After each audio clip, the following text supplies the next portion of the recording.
Assalamualaikum dan selamat sejahtera. Sebelum Cikgu Ali mulakan topik seterusnya, diharap semua anak-anak murid boleh tekan button subscribe untuk dapat video-video terkini daripada Cikgu Alis. Jadi hari ini kita masuk lagi ke dalam modul 6 untuk tajuk yang seterusnya ya. Objektif kita pada hari ini adalah melaksanakan aktiviti penyelenggaraan landscape kejur mengikut keperluan. Okey. Aktiviti penyelenggaraan. Ada 4 aktiviti penyelenggaraan: pembersihan, pembaikan dan naik taraf. Jadi tumpuan pembelajaran kita pada hari ini adalah pada topik pembersihan. Macam mana kita nak melaksanakan aktiviti pembersihan mengikut cara yang betul. Mula-mula kita kena tentukan tajuk pembersihan kita. Pembersihan tanaman secara berkala.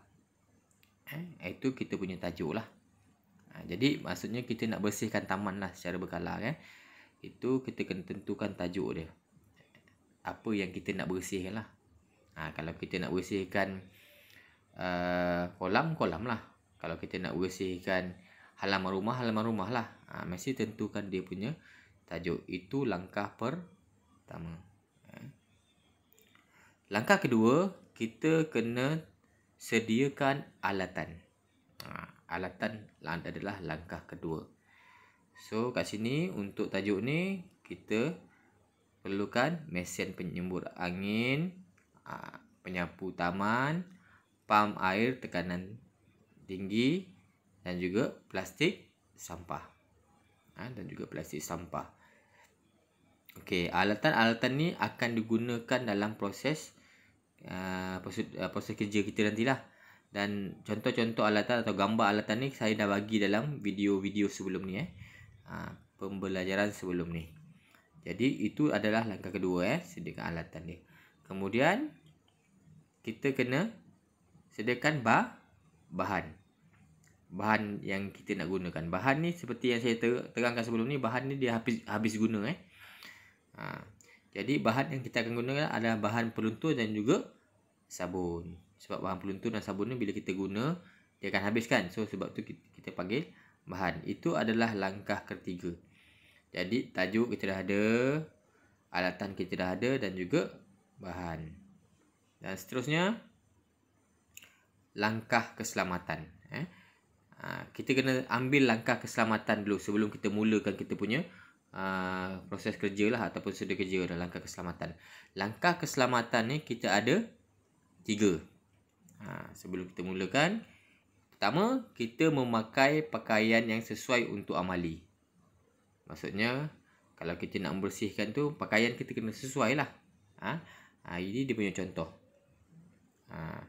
Kita pakai baju yang sesuai, pakai apron, pakai kasut. Kalau nak smart sikit, boleh juga macam ni, macam Korea kan. Boleh. Jadi sesuai dengan aktiviti kita lah. Sesuai dengan aktiviti kita. Okey, itu langkah keselamatan yang pertama.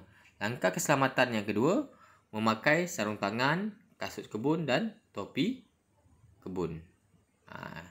Maknanya pakaian yang lain lah. Yang tadi baju dia kan. Ni contoh. Kasut. Safety boot. Kasut kebun pun boleh. Lepas tu sarung tangan. Contoh. Sarung tangan. Supaya tangan kita tu tak luka. Kena benda tajam kan. Okey. Lepas tu ni contoh. Topi. Sekarang dah special. Ada topi setiap face mask lagi kan. Untuk keselamatan kita. Topi ni penting. Kadang-kadang ada ranting atau dahan jatuh ataupun ada macam ular ke serangga-serangga, kita selamat, kepala kita tak kena daripada bahaya, tak terdedah pada bahaya. Google pun penting juga dalam proses pembersihan tu. Takut terkena ranting-ranting, terjolok mata ke, pun penting juga. Itu terpulang pada kita lah, asalkan itu ditekankan kepada keselamatan. Dan langkah keselamatan yang ketiga, pastikan alatan berfungsi dengan baik. So alatan yang kita sebut tadi semua tu, pastikan alatan tu semua berfungsi dengan baik. Dah siap semua, dah siap bahan apa semua, dah siap. Barulah kita pergi kepada prosedur kerja. Dan prosedur kerja ni pula kita ada 3. Ada 3 peringkat. Ada 3 langkah lah. Langkah yang pertama, membersih semua kotoran.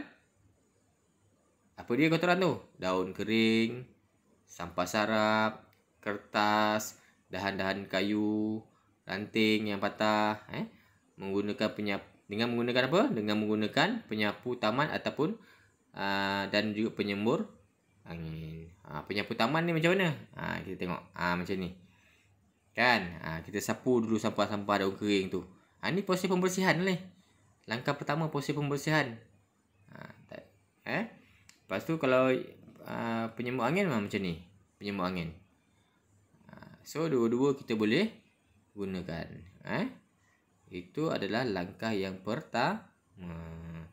Langkah kerja yang pertama. Langkah kerja yang kedua, membersihkan lumut dan kotoran dengan menggunakan pam air tekanan tinggi. Ini bahagian-bahagian yang macam basah lah kan, lumut kan. Kita tak boleh guna penyapu, dia tak hilang. So kita kena gunakan pam air tekanan tinggi. Pam air ni macam ni lah. Kadang kita basuh kita panggil water jet kan. Inilah nama dia, pam air tekanan tinggi. So dia boleh hilangkan kotoran seperti lumut tu lah. Kita pakai. Dan langkah yang terakhir, masukkan semua kotoran ke dalam plastik. Plastik sampah.